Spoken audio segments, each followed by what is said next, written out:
And I believe we're on the air.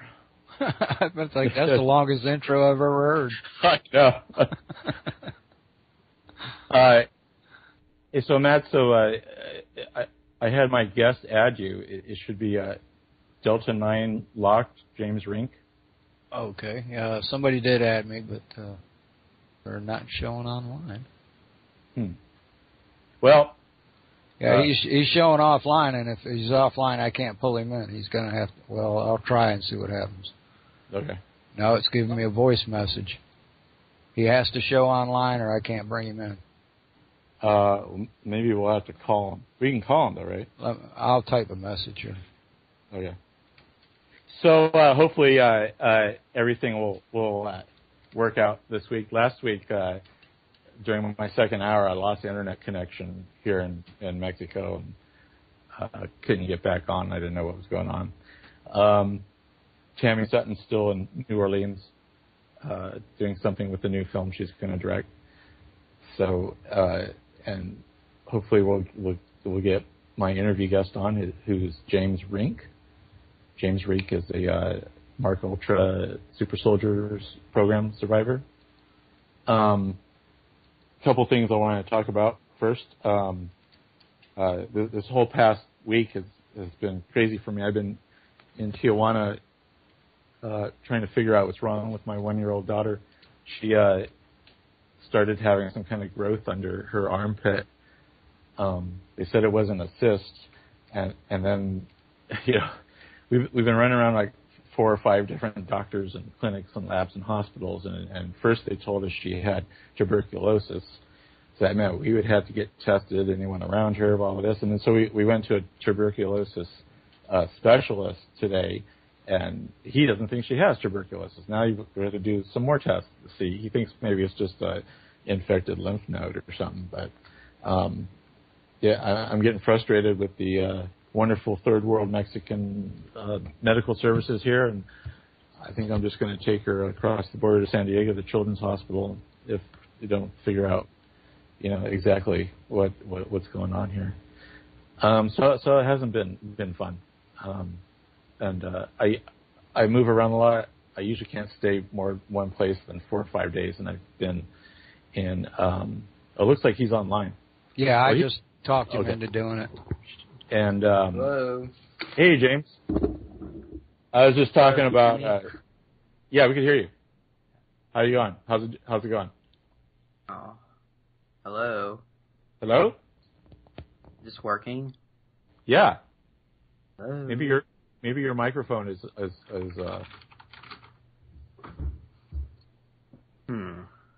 Okay, James. Matt, I don't think we're getting his audio. Okay.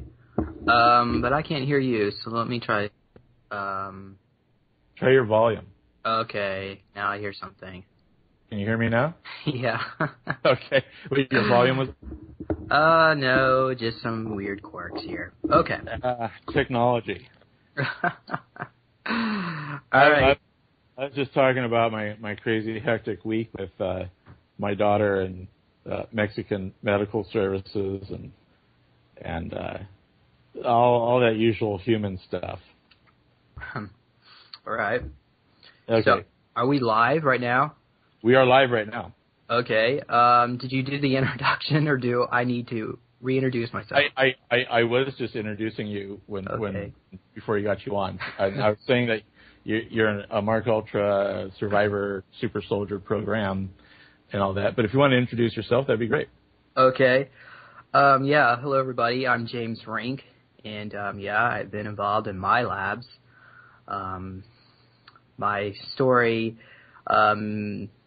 is a lot different than you would think, because the operations that I've been involved with would have to do with a multi-dimensional aspect. So we're going to talk about some things today which are, let's just say, far out if you're not familiar with these things. But it's my goal to help educate you, and maybe you learn something in the process of what not only what super soldiers are capable of, but what all humanity will be eventually capable of, as we get slowly get to the well, as we enter into the photon belt and get into ascension process. Okay. Is that the James Allen belt? No, the photon belt. Do you know what I'm talking about? Well, I know of a couple of belts. There's a okay. Kuiper No, belt. well, let's see, what'd you say? The Van Allen belt. Is that what you Yeah. said? Oh, no, that's something different. No. Okay. The photon belt, basically what happens is that there is a highly charged energy field that's coming from the galactic core of the universe. And of course, the solar system is not only is planet Earth rotating, but it's also rotating around the sun, but the sun is also rotating around another constellation. And this is called precession of the equinoxes. I believe each cycle is 21,500 years or something like that.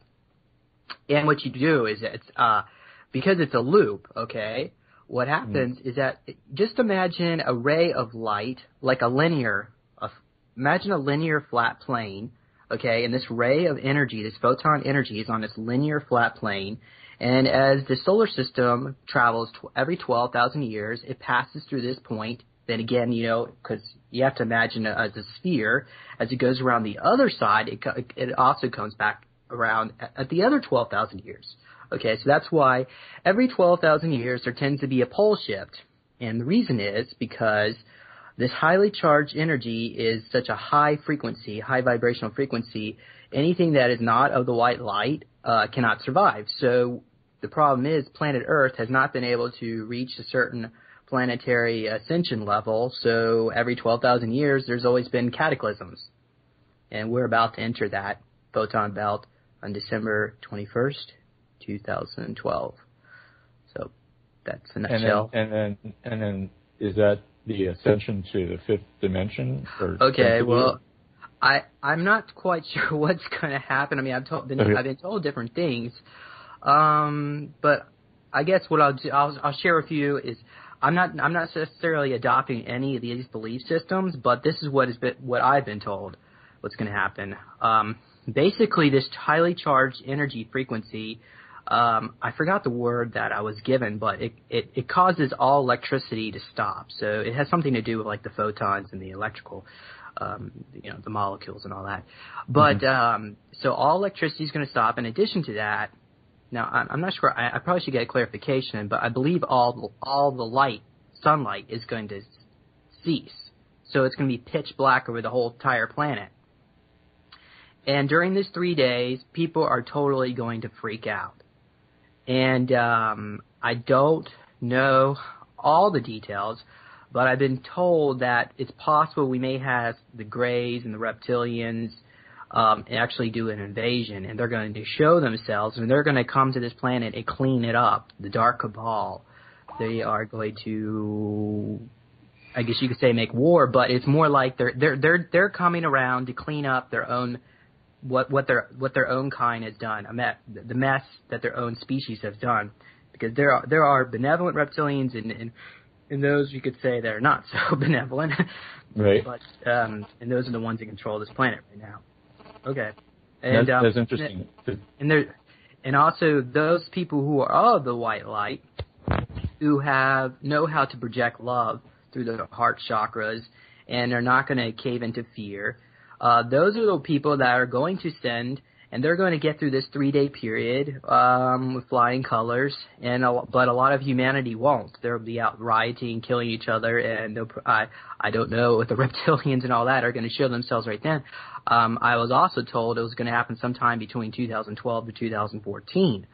Now, I don't know, but I'm always hesitant to make any kind of predictions for the future because it can always change. So I don't want to be quoted. What's going to happen? If it does or doesn't. If it doesn't happen, just consider yourself fortunate because we don't want to see that much destruction. But then again, we do want to see the Dark Cabal removed. I think that's a positive thing. Well, Sean David Morton was saying the other day that the scenario you're just talking about was actually scheduled for 2034. Oh, okay.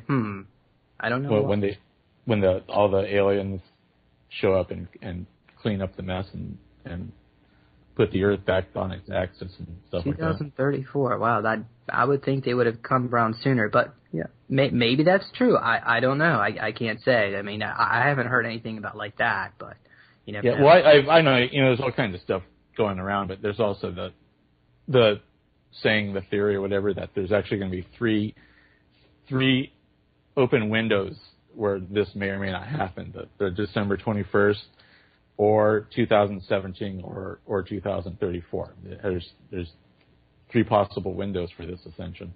Okay. Depending on various factors. Yeah, and that's the other thing, is that those who do survive this, we're going to ascend. We're going to have superhuman powers. We'll be able to manifest food out of thin air. We could teleport, levitate. So you won't have to worry about your, how much money you need to save up to pay for the IRS and all that crap. All that stuff's going to be gone pretty soon. But either way, I think it's a positive thing. Now, one thing I like to mention, because we are on the subject of super soldiers, is the reason why they made us. And the scenario that I just described to you is the main reason why they made us. Now, people say, well, James, so many super soldiers are all going rogue. We're sharing our information. Why aren't they knocking you out? Well, because there are not many people that can do what we can do, and they are still using us, and they believe that we can protect them when this war comes. And they are badly mistaken, because we're going to ascend. They're not. And it's just, they're looking at it totally from egotistical perspective, and it's just not going to work. But I guess this is part of their learning lesson. What can you say, Well, let's start from the beginning. When did you realize or know that you were in this program? That's kind of a process. I guess it would probably been 2008, but it was really even before then, because I didn't realize I was a super soldier. See, what happened is that in 2004, I friended somebody over the internet, and this young individual, his name is Nathan. He had a lot of gifted psychic abilities, and at that time, I came up from a conservative Christian background. I grew up in the South, and I was always told people who were psychic were evil. I mean, this is what they indoctrinated me with. So, but I didn't feel like my friend Nathan was evil in any way. I felt that having these psychic abilities was a special gift, and it's a good thing, because you're in tune with your intuition.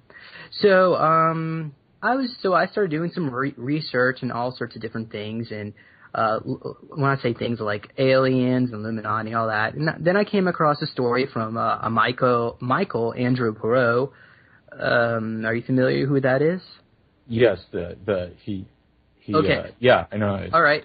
Well, you may be, but some of your listeners may not. So I'm going to just briefly explain, just really brief here. Okay. Michael Perot was basically he was one of the first super soldiers that really ever did go public.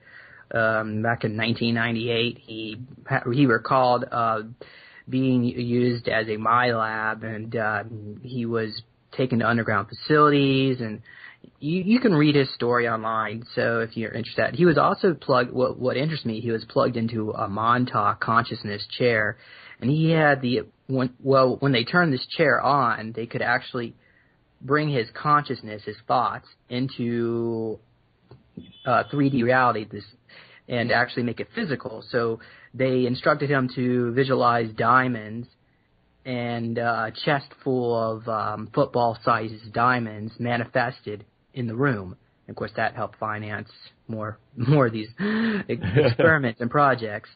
So that fascinated me, and I just was joking with Nathan. I said, "Hey, Nathan, maybe the reason why you have so many psychic gifts is because you were a government experiment." And at that point, I believe Nathan, he had dissociative identity disorder, and basically what that is, for those who are not familiar with MPD, DID, In trauma-based programming, what they do is they actually use torture to split the consciousness or the ego states at a young age. Usually it's around 3 to 4. And when it does, it creates amnesia walls so that whatever that personality was like when they were 3 or 4, whenever that trauma occurred, the memories of it would split off. And that actually protects the mind from, in order for it to survive.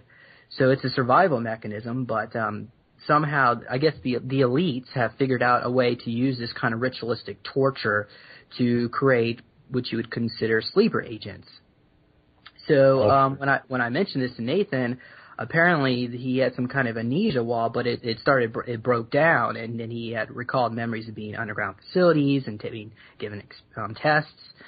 And over the next 2 or 3 weeks, I was doing what I could to deprogram him, but things were getting red hot.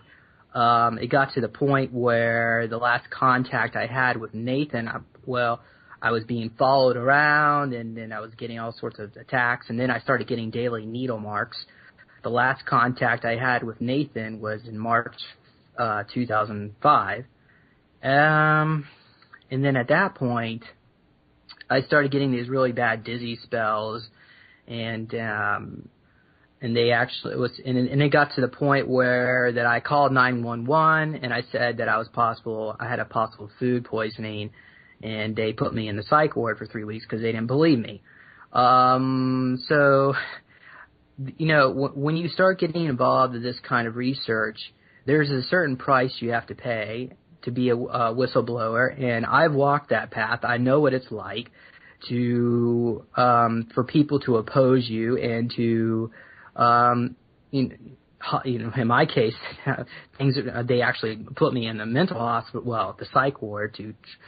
I believe it was the Men in Black, from what I've been told. But at that point, I was getting daily needle marks. I was getting injections. I've got scoop marks. I've had implants placed into me. I've had laser cuts. I've had triangular shaped scabs. I've had 2-prong, 3-prong needle marks. So I've got all this activity going around me. But it took me many years, since 2005 to the present, before I could really start pinpointing what's going on, because the memories of what I was being experimented with at that time anyway were very, very few. Actually, there were none. I didn't even realize that I was being used as a my lab. I knew something was going on because I was getting needle marks, but I just assumed that it was the Greys. Okay? Mm-hmm. But I came in contact. I don't know where I can go with this next. Did you have a question? Well, no. I mean, but were you in the program from when you were a child? Did they do all Yes, those? I was. Okay. Good question. All right, maybe what I'll do is I need to pull some stuff up here so I can have it in front of me. Yeah. I was part of what you would call Project Surrogate. Project Surrogate is basically what they've done. They've taken certain people that have very psychic gifts. This was back in the 1960s. And they would take their semen or sample their DNA, and they would freeze it, and they would mix it around with other. They would actually. This is when they would start doing my labs. They were actually abducting. The Greys were responsible for abducting people. Okay. Right. So they did all the dirty work, but it was the military and really the reptilians and the Dracos who were the ones behind this project. But they would take this DNA and give us surrogate families. They would create embryos, and the reason why they would give us surrogate families, and that's why it's called Project Surrogate, is because if they were to just raise us in a test tube and keep us in an underground facility for all the rest of our lives, they found that we were not as effective super soldiers. We were weak, sickly, and just not very effective at what they wanted. So by giving us a family and allowing us to live a double life, they were able to access us in the way that they wanted to, but on the other hand, they could create, using torture and implants, they could create amnesia walls to cause us to, in my life, to be basically very, very low functioning. I have severe chronic fatigue. You know, you think a super soldier has super strength. Well, that's only when I'm activated. So, and the chronic fatigue, a lot of that is from all the injections. So I believe I answered Project Surrogate, but I do have some more information on that. If you want me to go over that, I can do it. Yeah, sure. All right. Well, just give me a moment. I have a friend that I'm working with, and she's a monarch, and what she was actually able to do. Project Monarch is. Oh, okay. I need to probably explain that too. All right.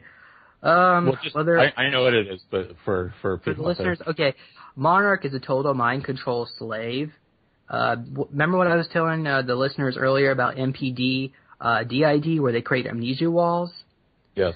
Well, monarchs are the same thing, except monarchs tend to be used mostly. They're not used as a super soldier.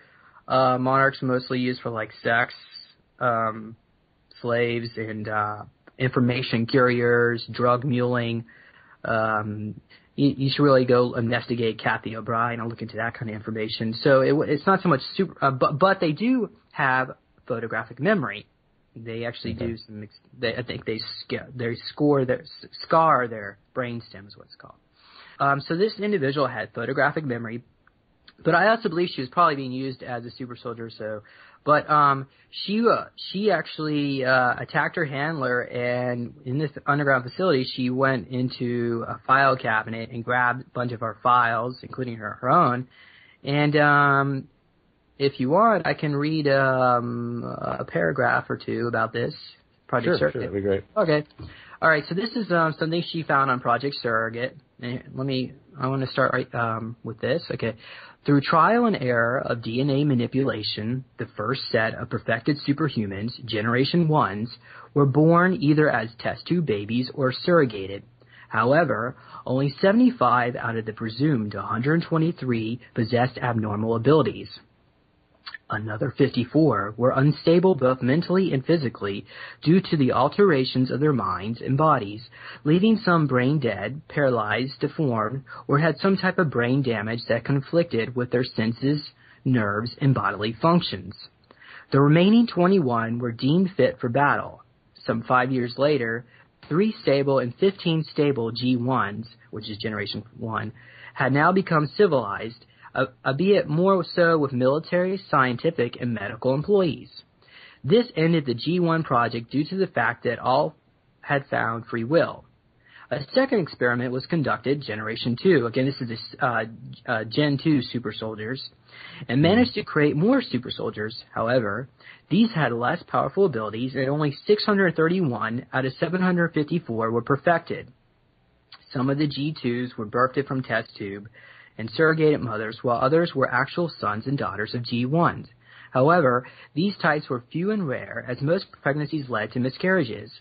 A brighter side of the project was that there was fewer abnormalities in the G2s, and not nearly as many suffered from the illnesses and afflictions that the G1s had. From there, the G2s were more highly regarded, despite the fact the G1s had better powers. So, what that's basically saying, they have different. Each batch of embryos would be a specific generation. Okay, and that's where the term Generation 1 super soldier, Generation 2. I've been told that. I mean, I think I was a Gen 3. I was born as a Gen 3, but they've since upgraded me to Gen 5. The highest they have now is Gen 7, and those are like totally cyborg. Okay. So, do you know that woman Sarah Stenger? Yeah, I know. She says that they forced her to be prematurely born to be a specific sun sign. I can't remember which one it was. Have you heard of that? Well, no, I haven't heard about that part. I haven't really investigated a lot of her story, but certainly rituals is one of the things that the power that be, I would say the Dracos are highly into. So that would not surprise me. They would do something like that. Right. I can't say that rituals of that nature was done on me, but I do believe I've been involved with rituals. I do have memories of being drugged and seeing people in cloaks. But it was almost like they were spinning around me, so that's why I think I was drugged, and I saw candles and stuff. So, but it could also be cover memories too. I mean, there's no way to know really because of the technologies they have are so advanced. Your memories are you using hypnosis, or are they coming back normally? Well, I really haven't got too much off of hypnosis off myself. I don't know. Well, the problem is I can't really find anybody to do it. Nobody I trust anyway. But most of my memories... Huh? I would say that guy Duncan O'Finian, he's tried hypnosis, but his alters come out and he attacks the doctors. Yeah. Okay. Well, I don't know what would happen with me. I mean, like I said, I couldn't comment. But there was one time that I took some stuff that I don't really want to say. Right. Well, let's just say I took something, and I started chanting in my mind, Delta Mango Tango, unit handlers not needed. Unit will not release any information while intoxicated or drugged. And I kept saying that over and over again. Unit will not release any information while intoxicated or drugged. So I believe I have been programmed to a certain extent. And even if, and I know there may be some listeners out there who might think that they're involved in my labs. One of the things that I actually did, I found kind of curious, and you may want to try this out yourself, is download Audacity, or if you have some kind of audio recording software, and just record yourself with this question, am I a super soldier? Play it backwards, and you might get an interesting answer. In my case, I heard in reverse, that's not real, I'm not supposed to talk about it. So, I don't quite understand. If it's not real, then what is there to talk about? So, and that again, the reason why you get some messages from reverse, because that shows you more what your subconscious mind, what's going on in those processes. So, anyhow. So Audacity is a program that will let you play back as well, but Audacity is free. That's why I mentioned it.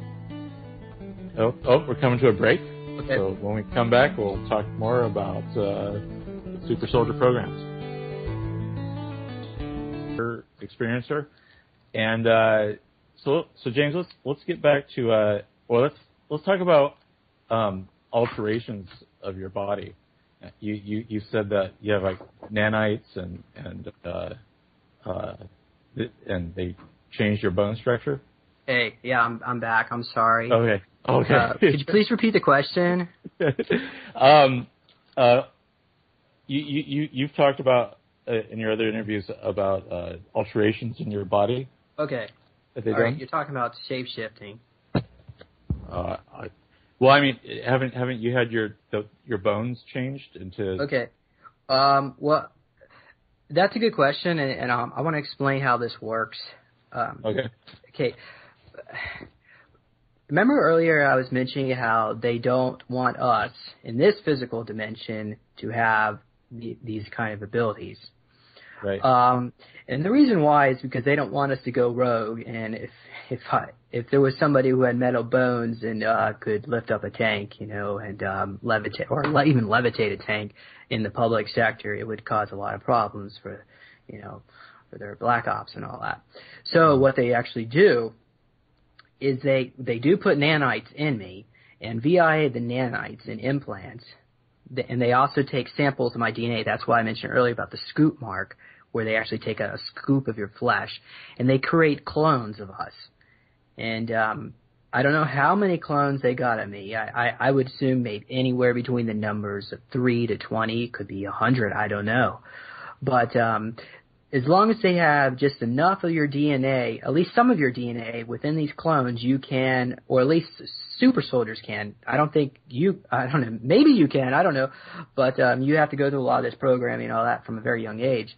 But we are able to connect our consciousness with these clones, and it is these clones that have the metal bones. And these bones are not like the metal that you would think. It's nothing that's actually in the public sector. It's something called pre. Mm-hmm. And which is a metal that is as strong as diamonds, but it is molecularly, is that the right word? Molecularly similar to gold. Okay, and if you know anything about rejection and autoimmune disorders, then you would know that gold is important. Is the reason why they use that for dental fillings and all that. It's because your body doesn't reject it. So this metal is one of the few metals that is strong enough and doesn't get rejected, and it's only found within the rings of Saturn, according to what I've read. Right.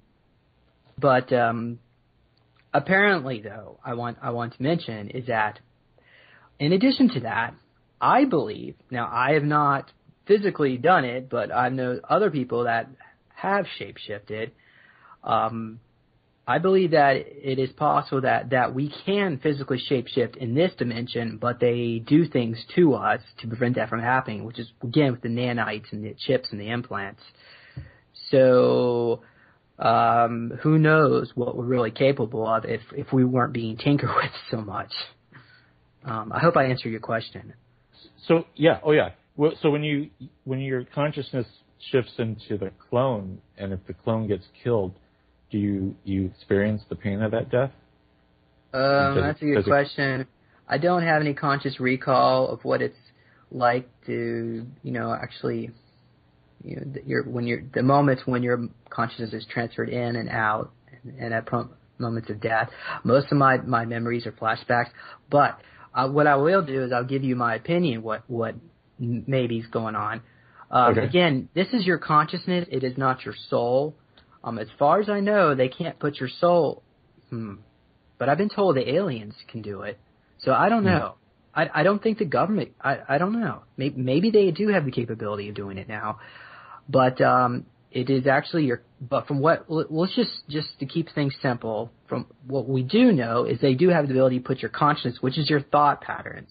So even though physically my soul is in this body, as I mentioned earlier, DID, MPD, through these amnesia walls, there's maybe 20 to 30% of my consciousness that is not with me. Okay, it's split up. The aura is split off, and it's this other, and there's amnesia walls. It's this other 20, 30% that could be animating these other clone entities. And if they were to die, I'm sure I would feel it. At least the clone would feel it, and that's probably the reason why a lot of us suffer from so many psychosomatic problems, pains and anxieties, depressions, and all that. It's not just only the trauma they put us through, but what we're going through all the time with the clones and what they're called. They're technically called. Excuse me. I'm sorry. They're called avatars, but right. I've been told there are two different types of avatars. Now, when I say I've been told, what this was actually, I put another MyLab under regression, and he was able to pull some of this information up. He called them, according to their computers, they're called Cybus and Arbus. And Cybus means one's own people. So, God only knows what's going on in these underground facilities. And I mean, the technology is so freaking amazing. It's just, it's sad too that this stuff's not being used to help people in the public sector. But yeah, that's another story. So do you know which underground facilities you've been at, or? Well, I don't remember any specific names.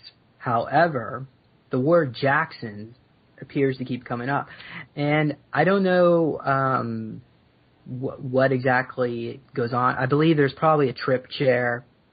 Should I explain that? Yeah, the Montauk chair. Okay. One of the things they do, and because this is important for the listeners to at least get a grasp, in order to actually do all these kind of things, they have to they traumatize us, and what they do is they place us into what is known as a trip chair.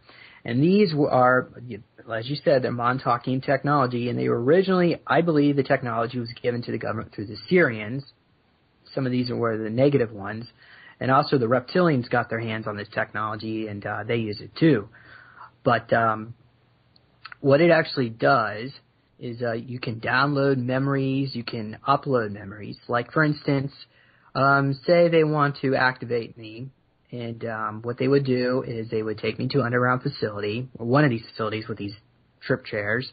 They place me in the trip chair, and I do have memories of being in it, but it was, I believe I saw my clone in it. He was unconscious, and they were injecting something in his mouth. But that you lay down this, it's like a dentist-like chair, and some people describe it as black. I saw mine as white. And there's usually some kind of green light in the ceiling, and you look up into it, and then you sort of go into a trance. And at that point, they download your memories into a clone body. Say if they wanted to use your physical body on a mission, they would download your memories at that exact point of time into a clone, and they would put a clone in your place to live out your life while you're out and about in the universe. And that's one way they can do it. And when you come back, they do the reverse process. The other way is they plug you into a cloned avatar. Then they put the avatar in the trip chair. And the avatar itself, a clone body doesn't have any memories, okay? Well, I mean, there's probably some cellular memory. But the actual memory in the aura has to get transferred in. They use that holograms, and that's why the lasers and all that's important. So they implant these memories, and these avatars then can, in a period, I don't know how long it takes. I'm guessing maybe 2 hours to download a language, or maybe they could have ways of doing it faster. I don't know. But they just download everything they possibly want you to know about this combat mission, and all the weapons and all that. And it's I know it sounds pretty wild and amazing, but this is apparently what they do. And then they can also give the injections to cause shape-shifting or whatever they want as well. And I also want to mention that it's not just human-looking avatars, okay? Because when you're thinking about being plugged in an avatar, you're thinking of a human. They also have avatars that look reptilian and other species as well, and hybrids and mix, all sorts of, and even like android kind of robots.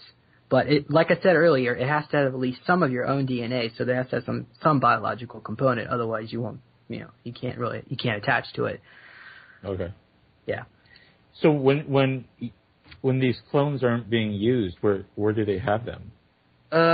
Good question. I think they keep them in cryogenics, or maybe some people, other my labs that I've talked to, I don't remember conscious recall where they put them, but other my labs remember seeing them in tanks of water. They might have like a little mask on their mouth so they can breathe. Others see them, and I've done 2 or 3 regressions on other my labs, and basically the facility, what it looks like, imagine a long hallway that's say 2,000 feet long, and there are 7-foot tall pods. I would say maybe 4 feet wide by 7 feet tall, or maybe they were like 9 feet tall or something like that. And just imagine a 2,000 foot long corridor with those pods on both sides of the corridor, and that's all. And they're all cryogenics. So that's how extensive these facilities are, and God only knows how many of these creatures they got. Where do they get the funding for all this? Oh, I guess they just create diamonds and Where do they get right? the funding? Come on. They don't need money. Money is something they use to control us on the surface. They don't need money. Crying out loud. They got everything they need down there. They got free energy technologies. They got anti-gravity. Well, it's not technically anti-gravity. That's not really what it is. But, they have all sorts of exotic. They have even machines that can manifest matter out of thin air. So, it's, us on the surface, we're just something to be controlled, kind of like a tool to be used, you know, or harvested. They view us as some of the Dracos, the negative Dracos. They view us as not only food source, but, you know, they have all sorts of weird sexual practices rituals they like to do. So, yeah. Yeah, I've heard that they like to eat children because their bodies aren't polluted with, you know, the junk food and. Yeah, right. I don't have any conscious memories of any Dracos eating children, but I can tell you the reason from from the research that I've done, the reason why they do that is because they need to have a certain amount of human flesh in order to keep a human form. Okay. Otherwise, they'll just turn into a Draco and scare the hell out of everyone. They won't be able to blend in with society. So they don't use holograms? I've heard they also use holograms. Well, yeah, I've heard that too. I think that Andy Perot talked about that, and so did Kathy O'Brien. I can't really answer that question. Maybe they do use holograms. Maybe the ones that don't eat babies have to use holograms. I don't know. But I've also been there are certain species of reptilian that are benevolent. Matter of fact, I would say most of reptilians are benevolent. It's just this certain negative faction that seems to cause seems to be in. I want to use the word infestation, but I don't want to use it such a negative context because they believe this planet is theirs. You see. So maybe there just needs to be some kind of balance. You know, who really owns this planet? I think it should be up to the people to decide. You know, we should get rid of all this mind control. You know. What? And are some of them are don't have genders, right? They just. You're they actually are. They have both genders. And when they do their sexual rituals on humans, it creates a lot of sexual identity problems with my labs because they, you know, obviously you don't have to get graphic here. You understand what I'm talking about. Right. So, and that's just part of their culture, and they considered it normal. But you know, and I think that that maybe explain why there's so much homosexuality on this planet is because so many people have been traumatized by these creatures.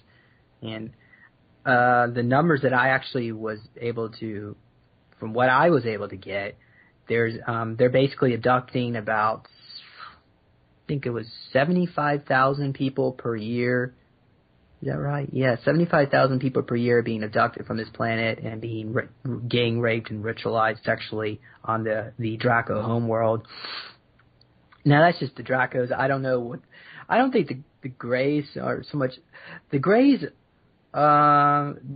Most Greys are benevolent. Mm-hmm. It's just the ones that are the robotic ones that work for the reptilians that do all the work. Maybe I should go explain a little bit about that. Okay. Okay. Basically, when we talk about reptilians doing all this stuff, they don't actually come into people's homes. Well, they might. Some people have seen these reptilian beings, but they have a slave race. They create these robotic greys. It has same DNA as a grey, but they don't have a soul. They aren't, when they're not being used, basically they have they're just kind of like zombies. They're enhanced with nanotechnology, and they're brown colored. So these beings are the ones that are responsible for the abductions of humans, and the military knows about it because they themselves are controlled by these reptilians. So yeah, there's a lot of shenanigans going on here, but all this stuff's about to come to an end, and I just hope there'll be a peaceful transition as possible, if you know what I mean. Now these robotoid greys are they the ones doing the hybrid program, or? Okay, good question. I had Well, I had a friend. I wouldn't really consider it remote viewing, but it was. We were doing some information gathering, and what he was able to see when he was able to look at these grays, they actually have. Of course, they're robotic. They have nanotechnology. They have in between their legs. They have this receptacle that can interchange between extracting male semen.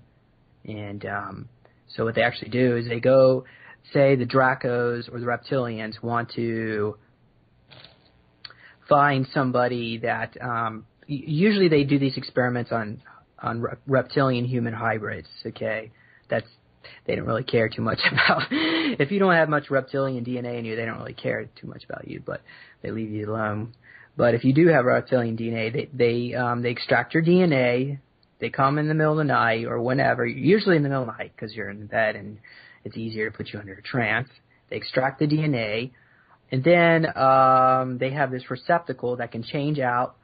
It's actually hollow inside, and then they inject some, and they take the semen. They keep the semen inside of them, and then they inject some kind of nanotechnology, nanites or something. It alters the DNA within the semen, and then they put a female receptacle device. And, to be able to insert into a female is what I mean. Right. So, right. Yeah. So, and of course, and the woman gets pregnant, and either they may take the baby later on, or they let it grow up, and like us, we became Project Surrogate. So that's how that works. Yeah, interesting enough that the show before this one, there was talk about sex with aliens. So there seems to be a theme of that today. Have you ever had such encounters with an alien? I believe so. There have been times when I've woken up and, there's some kind of sexual activity, but I don't have any recall, so I can't really tell you what happened, unfortunately. Now, my understanding with the Dracos, whatever they're called, I think I got this from the Billy Meyer cases, that this war has been going on for millions of years, that the Dracos they basically see themselves and the god they worship as perfect creatures, and everyone else, every other entities in the galaxy are just below them and should be used and worship them, and this has been the basis of wars going on through various planets, if not galaxies, for millions of years. Okay. Well, yeah, the reptilians got the Dracos in particular have and maybe I should explain the difference between Draco and reptilian, just okay, yeah. The confusion. Dracos would be considered the queen of the hive. They are taller than reptilians. I've read, what was it, anywhere between 12 to 25 feet tall. They're humongous, and they have wings. Some of them have wings, anyway. The reptilians usually about anywhere between 7 to 12 feet tall, 14 maybe. There's all sorts of different types of reptilians. Some of them have a crocodile snout, and those are the ones that I work with. Mm-hmm. Some are kind of like a velociraptor, and some have a smaller snout, like a frog kind of amphibian kind of creature. So, but this information here, I pulled it up. Do you know who Sonny Sito is? No. Okay. You may even want to interview Sonny. She is a gray hybrid. She claims to have been one of the star people that died on the Roswell crash in her past. Oh yeah, I know who she is. Yeah. Okay. Well, Sonny, this is something that she wrote to me when I was asking her if she thought. Well, I asked her what kind of extraterrestrial she thought star family I was connected to, and she said, well, let me go ahead and just read this briefly here. Okay. They take DNA, which is they is the covert government, take DNA from all people who have reptoid DNA, as well as those being used to create super clones of soulless warriors who will be super fighters, unable to feel remorse or any pain from their ugly duties. Cloned humans lack a soul as well as compassion for others. You are connected to the reptoids as they take all these samples from their hybrids to make clones of them. Most reptoids aren't benevolent and want to hurt and use people for their selfish gains as they're ruled by their overinflated egos and animal ways. But you're one of the benevolent species. Your clothes transform into a uniform when you shapeshift and when you grow to be about 8 to 9 feet tall in your true form. But only when you're on their ship. While on Earth, your frequencies aren't high enough to allow you to shapeshift. Again, I think they also use nanites and other stuff in us too. Right. Your star name is Travic. On the ships, you are strong, muscular, and not sickly. In space, most people don't have a last name, as on Earth, as the last name denotes that you are owned by someone. My last name means strong one or great one in my Cuban language. So, yeah, apparently I guess I do have reptilian DNA. I don't know. If you ask me what does it feel like to be, I don't know what it feels like, but I've also been told that my biological star father, not my Earth father, star father, was a Palladian reptilian hybrid. So, for all the listeners out there saying, "Oh, aren't the reptilians evil and all this stuff?" Well, what? And then they say the Palladians are all love and light. So what does it make you if you're a Palladian reptilian hybrid? But you know, we're coming on a break. Okay, okay, we'll talk one day. We'll return with James Rink about reptilian sex fiends and star beings.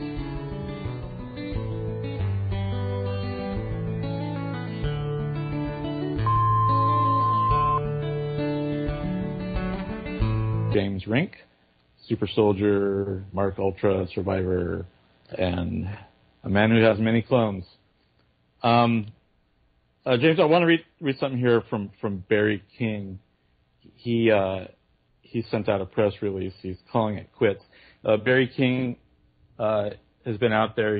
He's done some interviews you could see on YouTube with Carrie Cassidy and with that Basis series. Yeah, I've seen in the UK.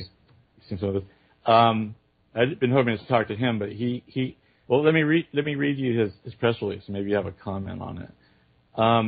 So he released this on May 3rd. He says, to quell the rumors, stop the misquotes, and set things straight, I have to release this media statement. Firstly, I have not been taken out. I have not sold out. I have pulled out from the disclosure total for several reasons, and these I shall detail here. After many years within the research and investigation field, 46 to be precise, and 18 of those years spent tirelessly disclosing openly and publicly, it's about time to call it a day.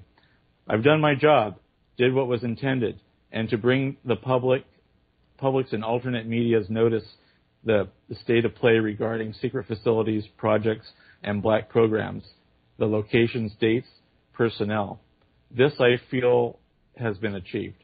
From 1994 to 2000, I disclosed globally via the Voice documents. In 2000, I became one of Dr. Stephen Greer's disclosure project witnesses after supplying him with 600 pages of documentation and agreeing to be filmed for his project.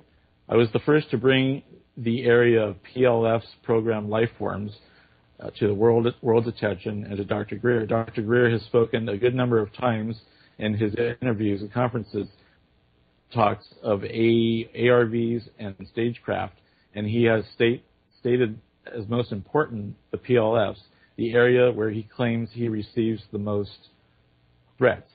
Well, Dr. Greer, Dr. Greer, think of the poor bastard whom brought me this to you in the first place. Do you think that my life has been a bed of roses? Time after time, I have been attacked by individuals stating that I was not even a Disclosure Project witness simply because Dr. Greer has kept a lot of my data hidden in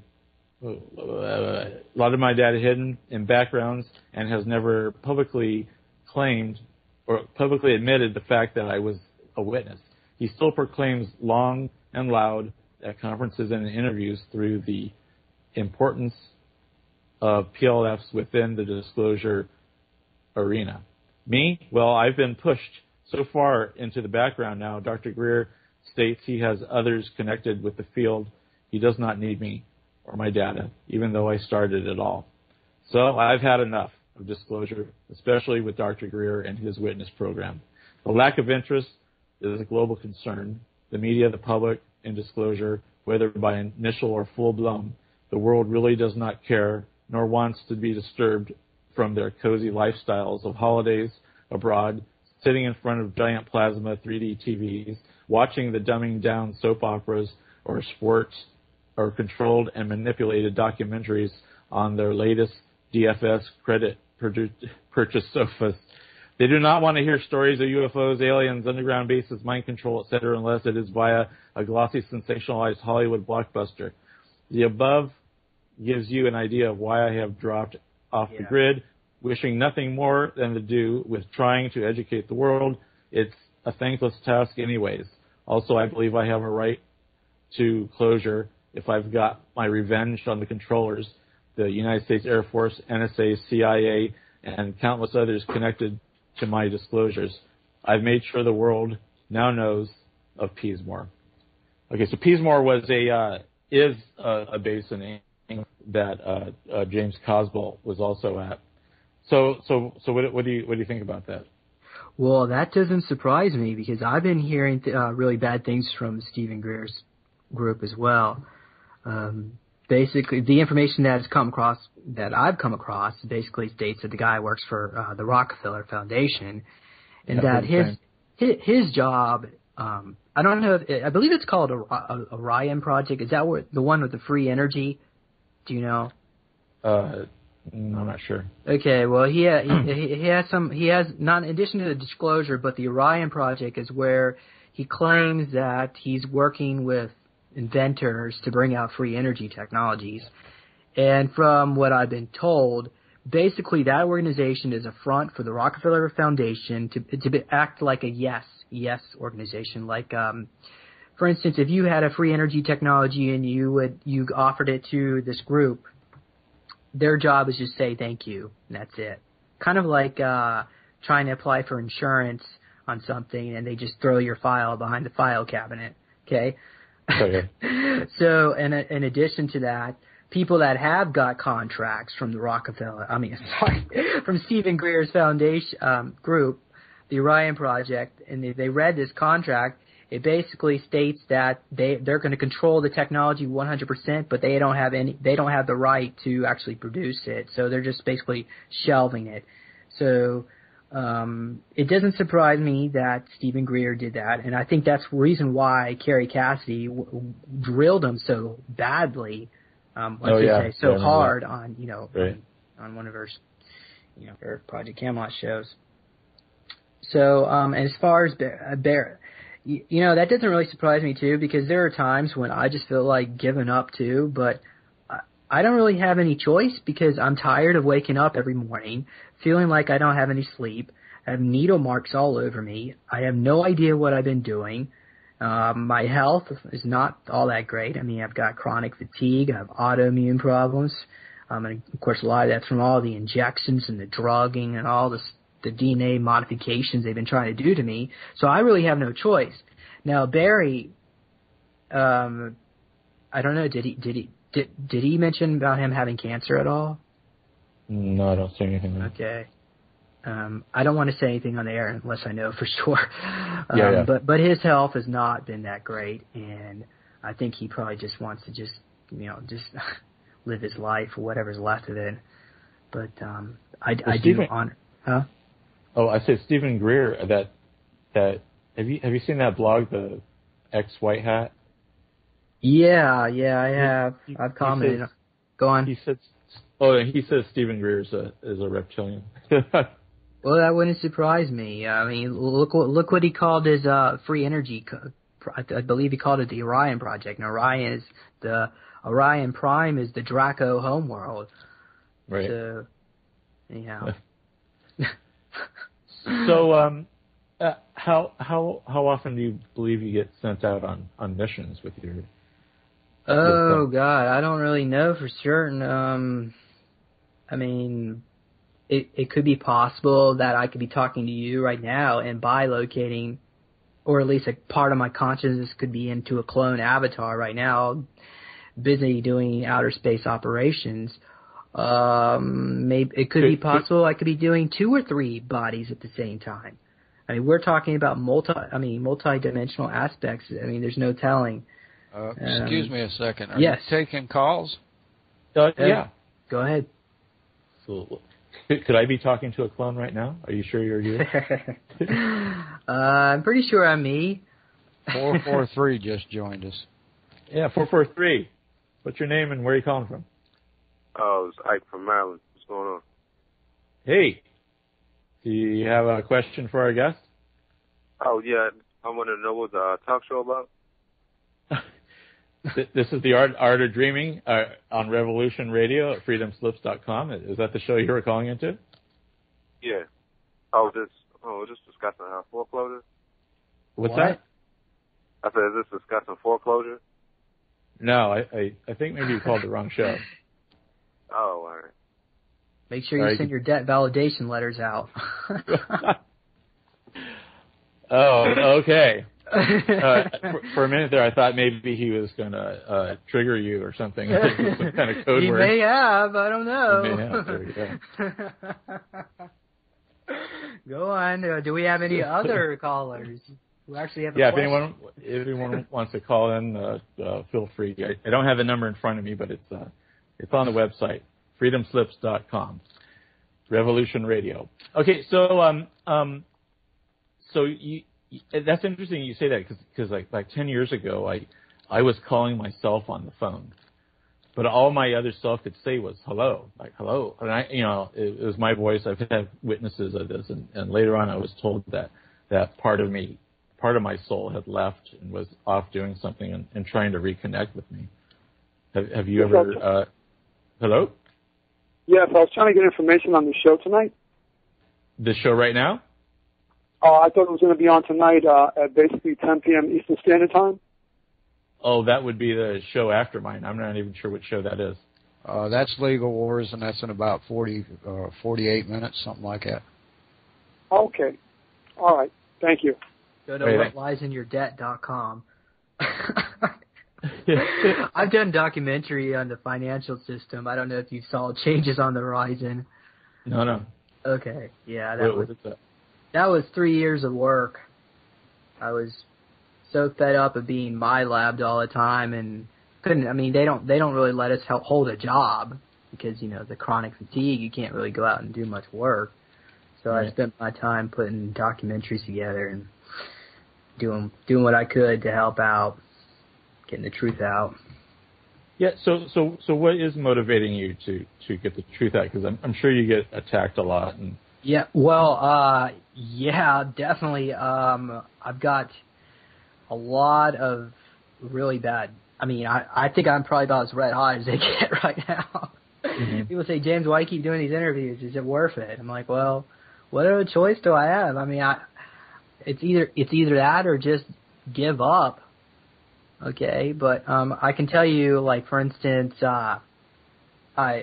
one of the things I do for my day job is I sell these Neo meditation cubes, and there's an interesting story behind this. The guy who handed the device over to me, he was very gifted, clairvoyant, and psychic, and he knew right off the bat who I was, Agent Sabretooth, 5th generation super soldier, MyLab.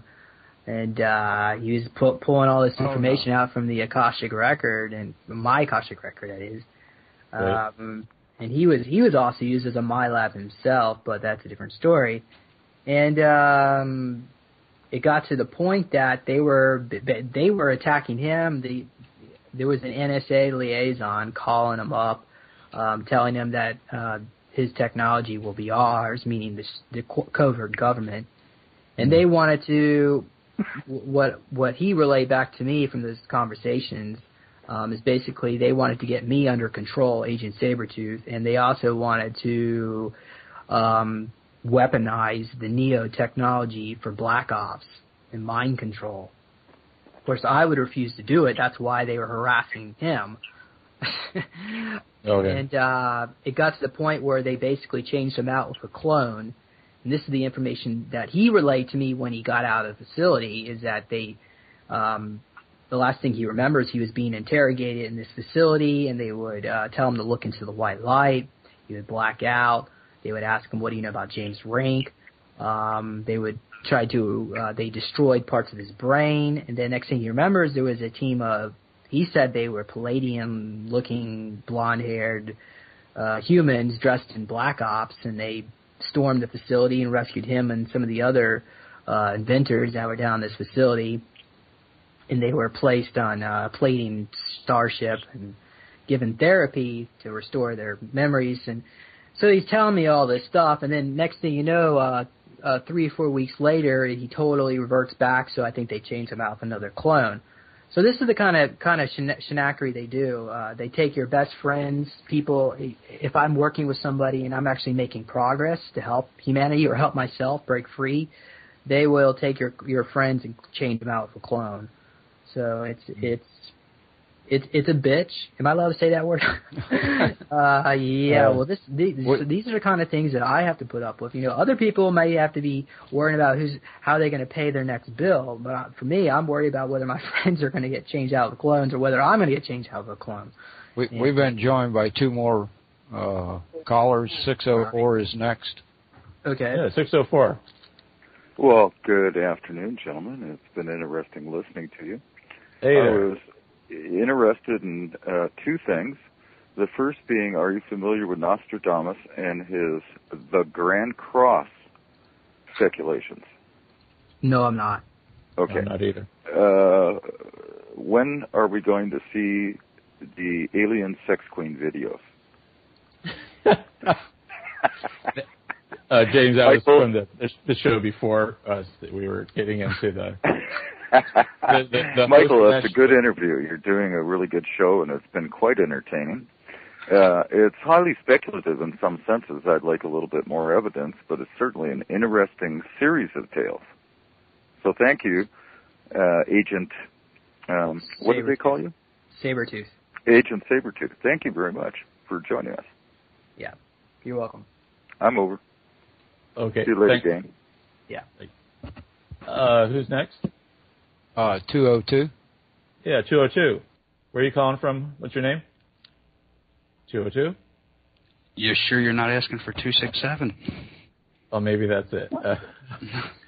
I only repeat what I'm told. Okay. Oh, okay, fair enough. To whom am I speaking? Mr. Rink? Yeah. Yeah, our guest is James. This is actually Mr. Mink, oddly enough. Okay. No, well, no, I only called in because I have one question. Sure. And, you know, you're not the first person I've called in and asked this to. And I see you have a Facebook, and I'm going to friend request you on it later to show this to you. But I wonder how. I hear many stories similar to what you're saying, and they seem to be all things I made up in high school and drew in comic book form. Hello? Are you saying they're channeling you? I'm not saying anything. I'm asking. Well, what are you asking? That sounds like your opinion. Do you have a question in particular? Well, I'm trying to figure out how to phrase it without sounding condescending. I think he's asking you if you want to write a comic book together. Well, that wouldn't be a bad idea either, actually. But no, you were saying something earlier about your experiences that was spot on to a comic strip I had drawn.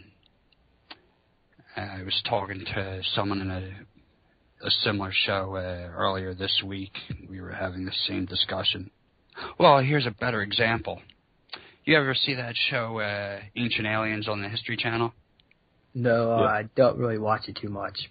But I might be familiar with what you're talking about if you explain to me what episode. Well, you know, they'll do an episode and say the aliens helped the Aztecs build their pyramids and things like that. Right, yeah. Last week they did an episode where they said the dinosaurs were wiped out by aliens who hurled the asteroid at the Earth. And this asteroid was full of the amino acids and DNA needed to start human life from scratch. And I was kind of galled when I saw this episode because, I'm posting it in the chat room right now, that was a comic strip I drew back in 2003. And a lot of this stuff is in the collective consciousness of yeah, I was just going to say the same thing. The Akashic record, this is a memory that all of us can tap into. And it may be very well you could be channeling some of this information yourself. A lot of artists do that. I know I certainly do that. Possibly, but it seems like that answer is just a little too easy for me, if you know what I mean. It just seems like that's too simple an answer for me. What is the answer? Consciousness thing. Well, so when you say you previously drew these things, I mean, what are you getting at? Do you think they're? What was I getting out of them? No, what are you getting at? You're saying, oh, I drew this stuff beforehand. You thinking they're taking it from you? Well, obviously, Mr. Rink didn't see my work. It's possible the History Channel did, as one of those hosts is a friend on my page. But I don't know. I just always found it weird. I'm sure other people have had these things happen to them, too. You come up with an idea, then you turn on the TV, and there it is. Well, the asteroid destroying the dinosaurs thing has been talked about. Billy Mayer, in his history of the Earth, talked about that during the wars that were going on. Alien spin on that as well? What did he say? What did Billy Mayer say about that? That was the asteroid destroying the dinosaurs, basically. I don't even remember what the whole details are, but I'm just saying that concept or that theory. Well, that's an accepted scientific theory. I merely took that theory and threw a sci-fi spin on top of it, and then I turn on the History Channel and they're passing that same fictional idea as a credible theory.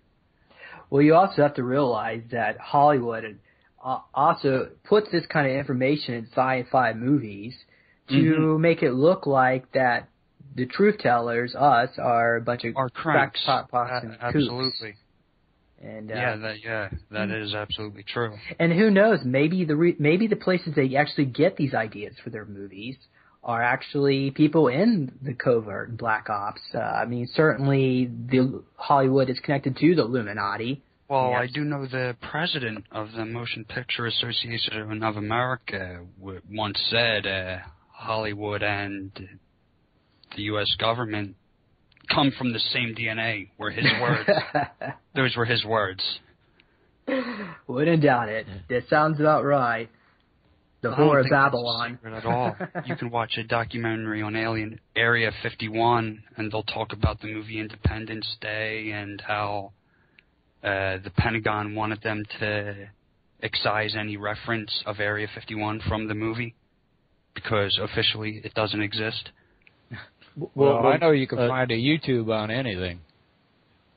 You can find a YouTube on anything. Well, Dean Devlin, who wrote and directed Independence Day, he actually went out to Area 51 with Sean Morton when Morton was doing the tours out there in the early 90s.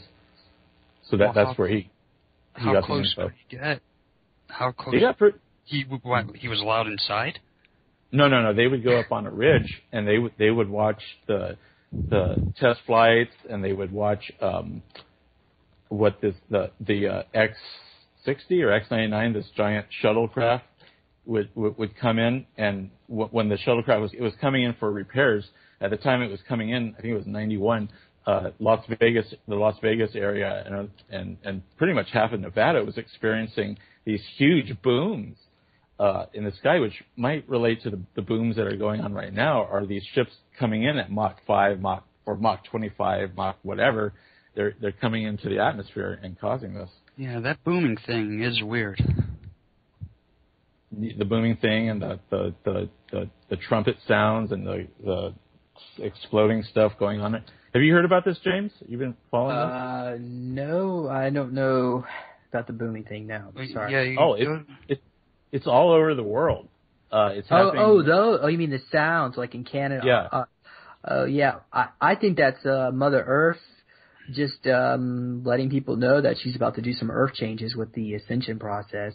Maybe the photon belt is causing shifts in the tectonic plates, rubbing patterns, or something like that, too. I don't know. Could those strange... Oh, I'm sorry, go ahead. No, I was just saying those trumpet sounds, too, other people feel that, it's just the Illuminati playing I think that's aliens. But are they playing on our fears? Because, in the Revelations, there's the angels hit the trumpets and certain things happen. Well, how much of this could be Project Bluebeam type thing? It could be. Just human beings doing this to get it.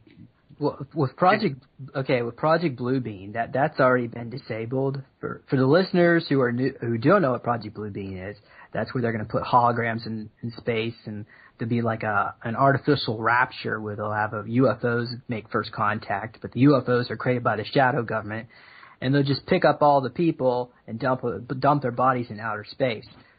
When they tried to turn the satellites on with the holograms, basically what happened, the ETs hacked into the satellites and they put monsters and scary-looking images, or they turned the satellites around in space so no holograms showed. So that's not going to happen. You don't have to worry about any Project Bluebeam. Well, so maybe not officially, but they've already used this technology for commercial purposes. Well, yeah, they had Tupac Shakur hologram at Coachella. And went before that, the Ghost Hunter show, what is it called, Paranormal State, came out. They had the billboard in New York that put the advertisement in your head. And I also like to mention that I have heard that the space shuttle launches that we're seeing are holograms as well, because really? we're not even allowed to go into outer space because there is a blockade. The shadow government is so corrupt and evil that the ETs don't want us anywhere near outer space. Right. Now, which ETs are they? Is it the Pleiadians or the... You could say Ashtar Command, but, there are other different federations as well. Ashtar. Why do I know that word? That's Sananda, there's Atan, and different... Let's hear it. Ashtar, he's actually the commander of the light ships. Ashtar Sharan, I think his name is. They're a group of Pleiadians, and there are other beings as well. There's some reptilians. It sounds Sumerian to me. I may be thinking of Ishtar.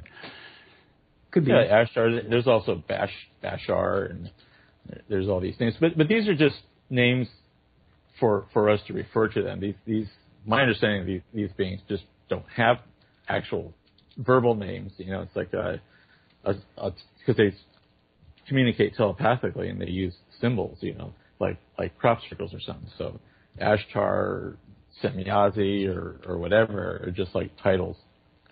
My understanding, anyway. For like our sake when they speak. Yeah, because we're used to labeling. Labeling, yeah. Right. Well, that's feasible for the sake of the conversation. So James, have you had any? I know you've had encounters with a bunch of ETs. Have you met any of the benevolent Pleiadians or Arcturians or? Pleiadians, Arcturians? No, I don't. No, I can't. No, I can't really say I have. I mean, I've talked to some benevolent reptilians, but not Pleiadians though. I wouldn't mind. I wouldn't mind meeting one, but. Jason Rink. Yes. Can I ask you something? Yes. And to the host as well, since this is a dream show. Since you're talking about recovering repressed memories, how do you pull them out? Like, say if I know I have one from 3, 4, 5 years old. Yeah. Okay, that's a good question. And some things will trigger it. Maybe a pin drop, and I'll feel the fear, but I can't remember I can't remember the memory. I would, of course, what I do a lot of meditation. So what you may want to do is, there's some different techniques. One is you could meditate on whatever it is that triggered you. Like you said, that pin drop created some kind of association with something else. So you could ask your guardian angels and spirit guides to help show you what it is that you want to see, and just sit there quietly until you see it. Of course, maybe 30 minutes later or an hour later, you might have had enough, and maybe you're not ready to see it. I don't know. Yeah, I may not like. Okay, in the same way with me, some of the type of trauma and torture they put us through. Maybe I have every right not to remember, because if I was, I probably would be a basket case. Okay, cool, thanks. Before I go, someone in the chat room is asking me to bring this up, so I'm going to do it for him. Okay. What does he mean when he keeps saying the Galactic Federation of Light? Is this a sci-fi thing I missed? Is she having a laugh, or is that really a something? Okay. You want me to answer that? Well, yeah, you go ahead. Whoever can. Okay, well, that's basically a federation of different alien species. They work for the white light, the Council of Light. There's grays, there's tall grays, there's the shorter ones. But these are the grays that have souls. They're not the robotic ones. And there are some reptilians involved. But the Galactic Federation of Light is just one group of extraterrestrials. There are other federations as well. Mm-hmm. Well, I'm remembering the Unholy Six or something or other.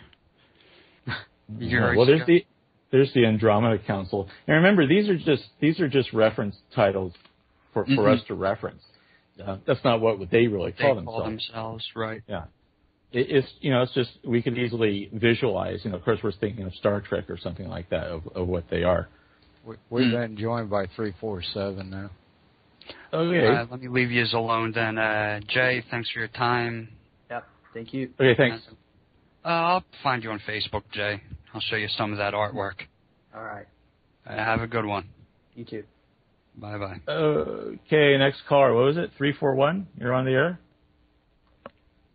Hello? 347. Oh, 347. 347. Doesn't sound like they're there. Well, I just briefly want to mention my website for people who are interested in more information. I just recently started a blog. It's at supersoldiertalk.com. And I'm also going, if you want to learn more about super soldiers in general, or come, I'm going to be involved in a summit. It's like it's this event that's going on in San Francisco in June. If you want to come to that, the website is supersoldiersummit.com, and tickets are on sale now.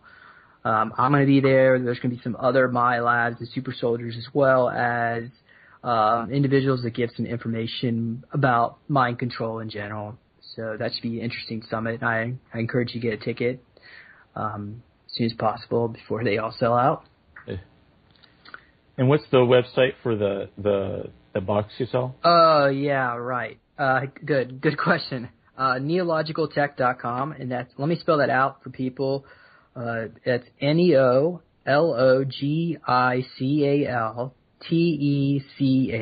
and that's like Neological Tech, TECH.com. And just I do free weekly meditation, so all that. There's a lot of free content on my website. For people who don't really have a lot of money, that's fine too. You can still join in, but sure, I'd love to hear from you. My contact information's on there. So.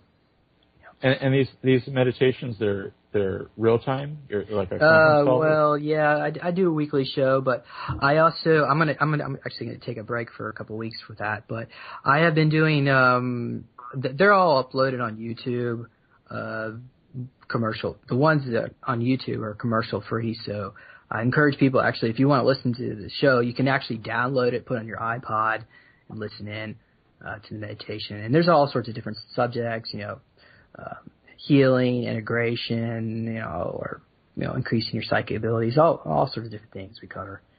So go check that out. So now you say at this summit there's going to be other My Labs and things. I've noticed that a lot of people in the super soldier programs and stuff, My Labs, when they get together, they tend to start hating each other or attacking each other, and that I've heard that they're basically programmed that way so they won't come together and corroborate each other's stories. Have you found this? Yeah, well, you have to understand that most super soldiers have a lot of reptilian DNA, and reptilians are very egotistical, and they're also very, let's just say, proud, I guess well, that's the word, egotistical is the word. So, and the word I'm thinking is territorial, okay? And if somebody steps on their toes, and plus they've been traumatized and abused so much, they easily get triggered, and we're all being constantly triggering each other. So, right. It's not something that, it's not like something that we're consciously doing. It's like something that's been programmed into us. But, I'm aware of it, and the people that are coming to Summit are aware of what's going on, and we're going to try to keep it all under control. At least to the point we can share our stories, get the information out, and, realize it's not about us. It's about getting the truth out for, the public here.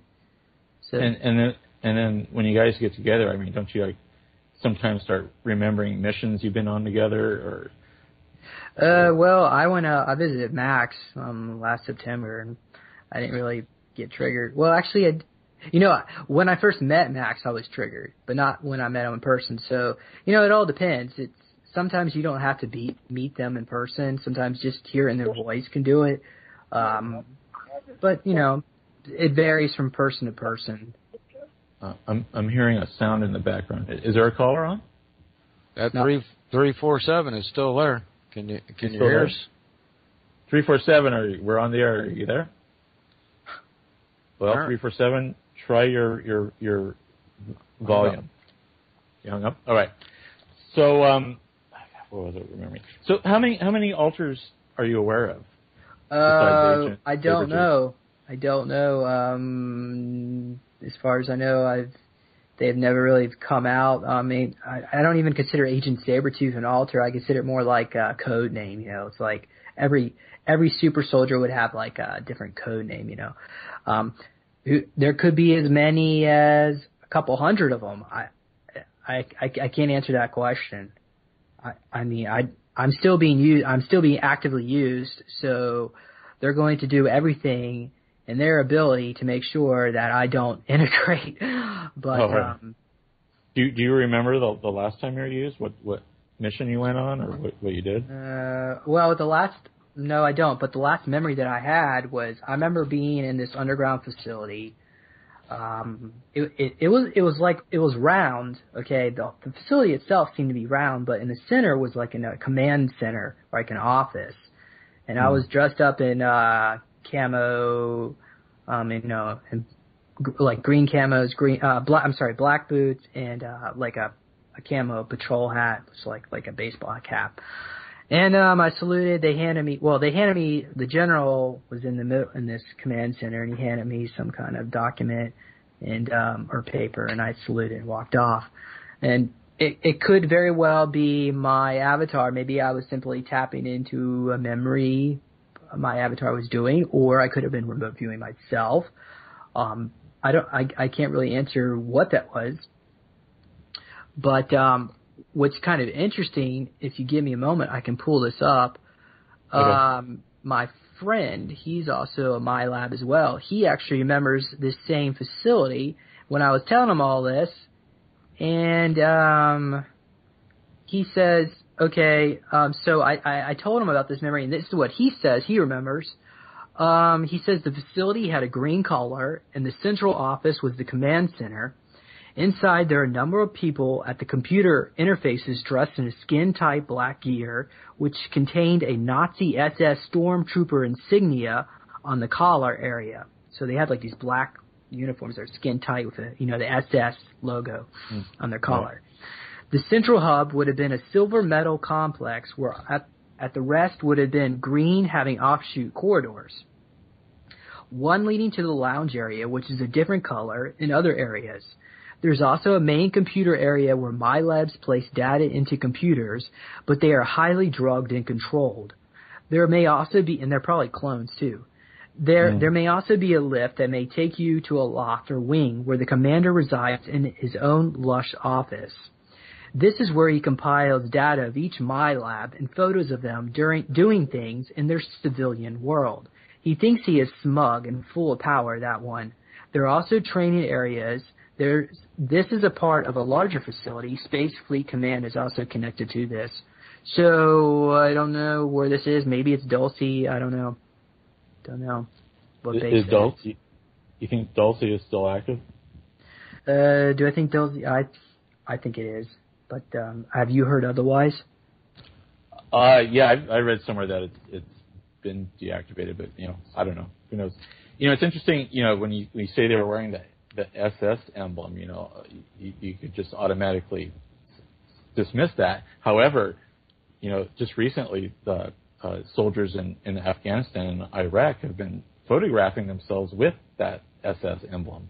I don't know if you've heard about that. Really? Yeah, and they're all saying they had no idea it was part of a Nazi symbol. I mean, these are guys who are 20 years old. Well, maybe they are that dumb. I mean, they are cannon fodder for most part. For those guys, I feel sorry for them. But yeah, apparently, are you familiar with Project Paperclip? Oh yeah, definitely. Okay, good. Yeah, well, the Nazis are still strong in this country. They have entrenched themselves literally in the ground. These facilities are operated by this Nazi faction, and they are busy trying to bring about their new world order. Of course, these facilities are going to end up being a giant mausoleum once the photon belt hits them in December 2012. So we don't need to really worry about them so much. They're not going to be around much longer. Sadly. And these Nazis have been influenced by the bad Palladians, right? The Ba'ath and the Giza intelligence. I've heard that as well. Actually, James Caswell, he talked a little about this. He said that initially the Palladians were working with the Nazis.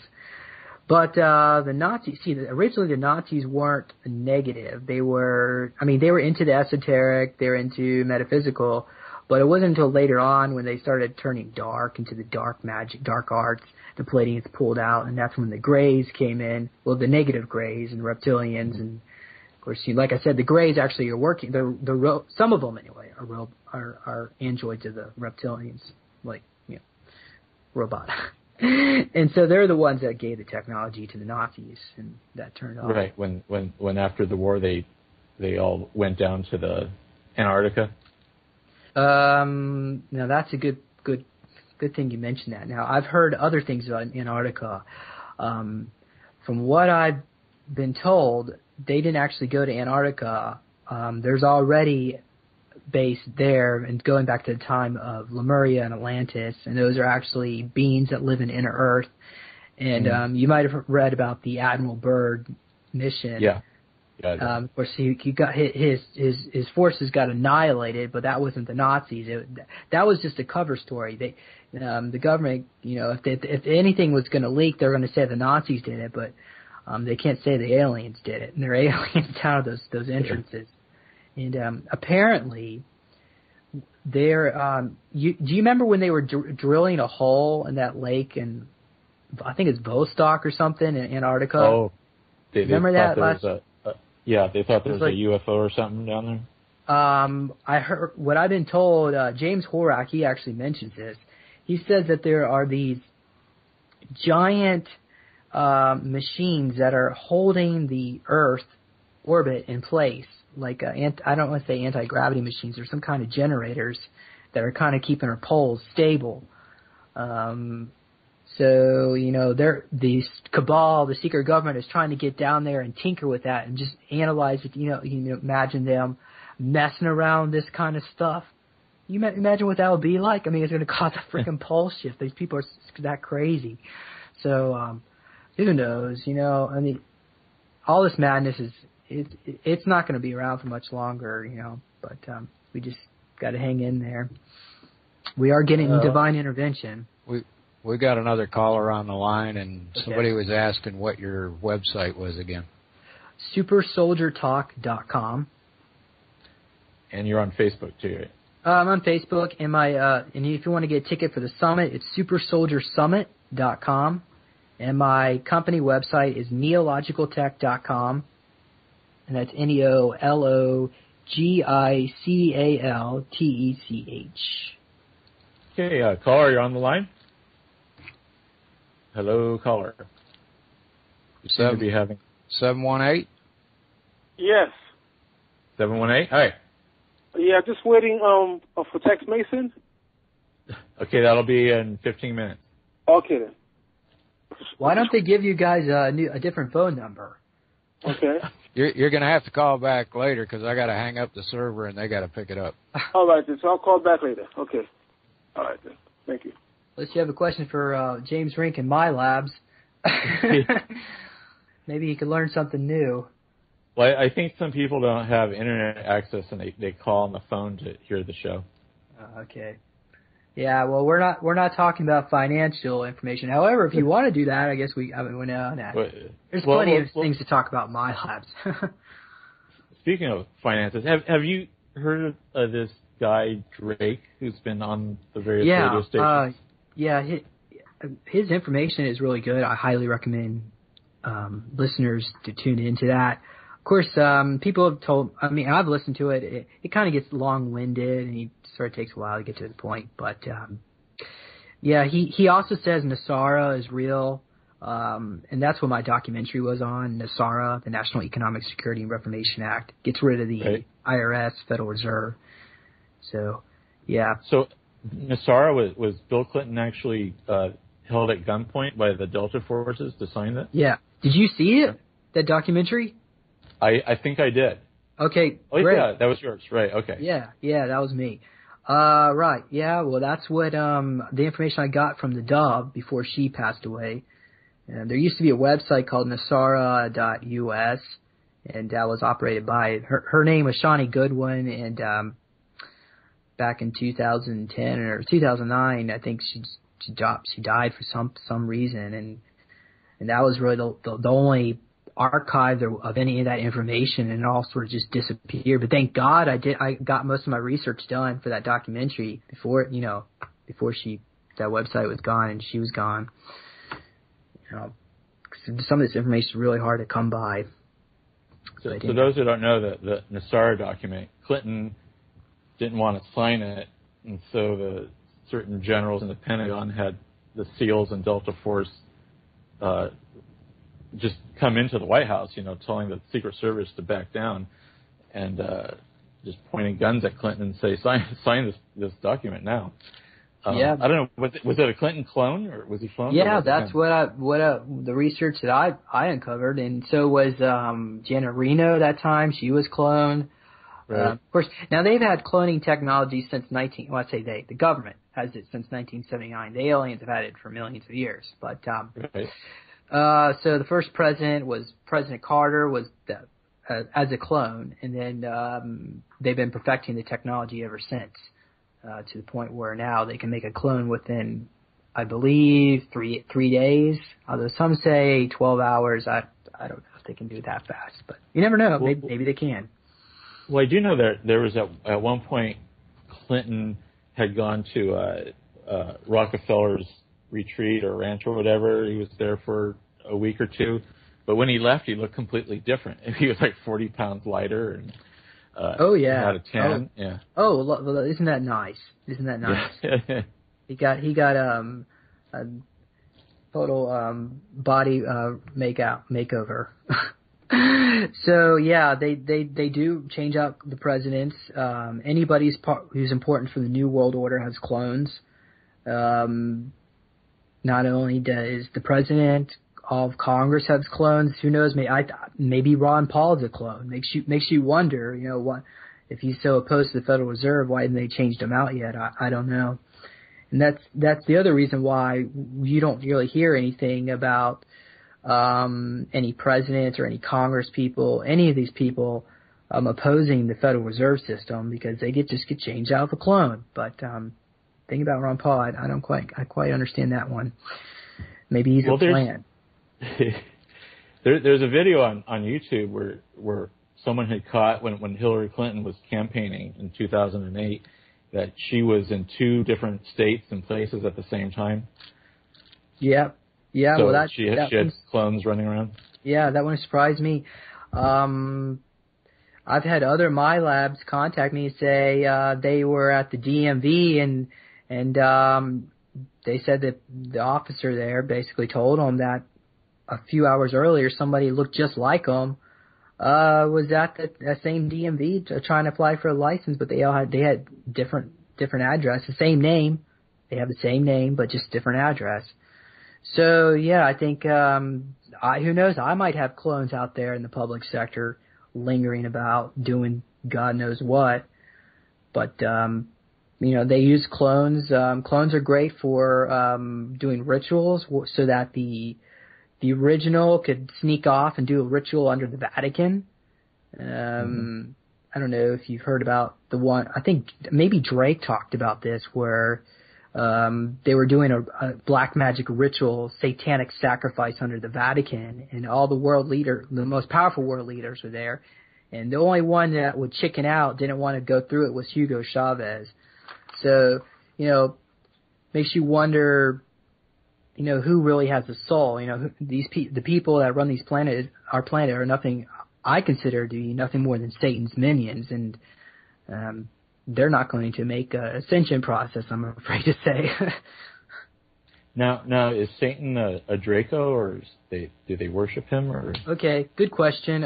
Satan would be this is what my opinion, but Satan would be a certain consciousness of energy. Anything that is against the Christ consciousness, anything that is for certainly mind controlling people, and to force them to murder, rape, mutilation, abuse, and all this, any of this kind of negative energy would be the satanic consciousness.